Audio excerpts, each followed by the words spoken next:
अस्सलाम वालेकुम, मेरा नाम डॉक्टर तलहा है और आज हम डिस्कस करना चाह रहे हैं एक साइकोलॉजिकल इलनेस को जिसको बाइपोलर डिसऑर्डर कहा जाता है।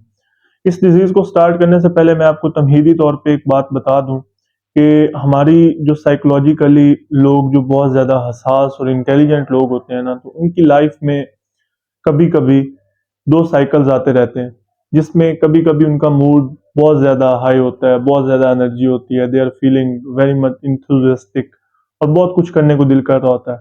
और कभी-कभी उनके मूड में थोड़ी लेथार्जी फील करते हैं, वो फटीग्ड होते हैं, कुछ भी करने को दिल नहीं कर रहा होता। तो ये मूड में अल्टरनेशंस अप एंड डाउन ये एक नॉर्मल हसास और इंटेलिजेंट बंदे की लाइफ में आता रहता है।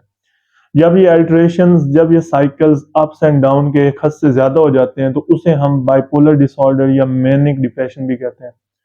इसको अगर सिंपल वे में समझना चाहें तो these are basically extremes of swing mood swings. मतलब आप एक्सट्रीम लेवल पे चले जाते हैं या डिप्रेशन में एक्सट्रीम लेवल पे चले जाते हैं या आप लोग मेनिया में एक्सट्रीम लेवल पे चले जाते हैं। डिप्रेशन की अलामत क्या होंगी? इसमें डिप्रेशन की अलामत ये होंगी कि you will feel extreme level of lethargy, बहुत ज्यादा आप लिथार्जिक फील करेंगे। You will feel extreme level of worthlessness, आपको लगेगा कि आपकी जिंदगी में कोई अहमियत नहीं है और आपके ऊपर जो सेल्फ स्टीम होगी, आपका अपने ऊपर जो एक एतमाद होगा वो बहुत ज्यादा लो होगा जब आप डिप्रेसिव साइकिल में होंगे। दूसरा साइकिल इसमें होता है मेनिया का। मेनिया साइकिल में you have lots of energy, you have lots of ambition, you have lots of thinking to do anything.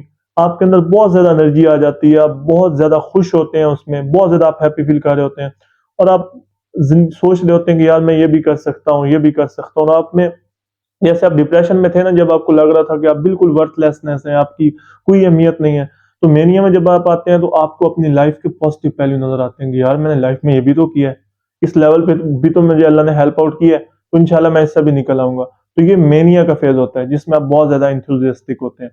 तो ये 2 साइकिल्स होते हैं। जब ये डिप्रेशन का साइकिल ऑलमोस्ट ये वीक्स में रहते हैं, एक एक साइकिल वीक्स में रहेगा, 2-2 3-3 वीक्स डिप्रेस्ड रहे, 2 तो 3-3 वीक्स आप मेनिया में चले गए, तो फिर आप डायग्नोज्ड हो जाते हैं, बाइपोलर डिसऑर्डर के पेशेंट हो जाते हैं आप। इसके रिस्क फैक्टर्स क्या हो सकते हैं, क्या किस वजह से हो सकता है? मोस्ट इंपॉर्टेंट ये कि जेनेटिक्स की वजह से हो सकता है, विरासत की वजह से हो सकता है। इसके अलावा ये कि जो है अगर आपके एक्वायर्ड क्या होगा, एक्वायर्ड ये कि अगर आप मोस्ट इंपॉर्टेंट ये कि आप ओवरवेलमिंग या स्ट्रेसफुल कंडीशन में रहे हैं, मुसलसल स्ट्रेसफुल कंडीशन में आप रहते हैं, उस वजह से हो सकता है। थर्ड नंबर पे ये कि अगर आप एंग्जाइटी का अटैक रहा है, आपको एंग्जाइटी मुसलसल रही है, उस वजह से भी हो सकता है। और फोर्थ इंपॉर्टेंट चीज ये है कि अगर आपकी ये प्रेगनेंसी में होता है, प्रेगनेंसी के दौरान अगर किसी भी किस्म की कोई प्रॉब्लम हो, क्योंकि प्रेगनेंसी में ना मदर के hormonal levels ups and down जा रहे होते हैं, तो hormonal level up and down जाने की वजह से भी ये चीज हो जाती है। ट्रीटमेंट क्या है? ट्रीटमेंट इसमें हम मेडिकल ट्रीटमेंट भी देते हैं, दवाइयां देते हैं इस बीमारी को ट्रीट करने के लिए।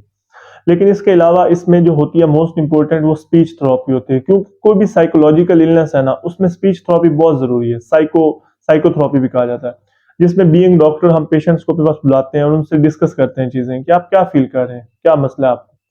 तो उनको उनकी बात सुन के उसके बाद हम इन्हें समझाने की कोशिश करते हैं कि अगर आप इसके ऊपर मुसलसल आप ट्रिगर्स को फॉलो करें कि किन ट्रिगर्स की वजह से, किन वजूहात की वजह से आपका डिप्रेशन साइकिल हो जाता है या मेनिया बढ़ जाता है, उनको आप जैसे ही रिकॉग्नाइज करेंगे तो ये बेहतर हो जाएगा। तो ये काबिल इलाज है। किसी किस्म की कोई सिम्टम हो तो आप साइकोलॉजिस्ट या साइकेट्रिस्ट के पास अपना डिस्कस कर सकते हैं। लास्ट में एक आप सबसे गुजारिश है कि वीडियो को लाइक करना, पेज को फॉलो करना ना भूलें। अल्लाह हाफिज।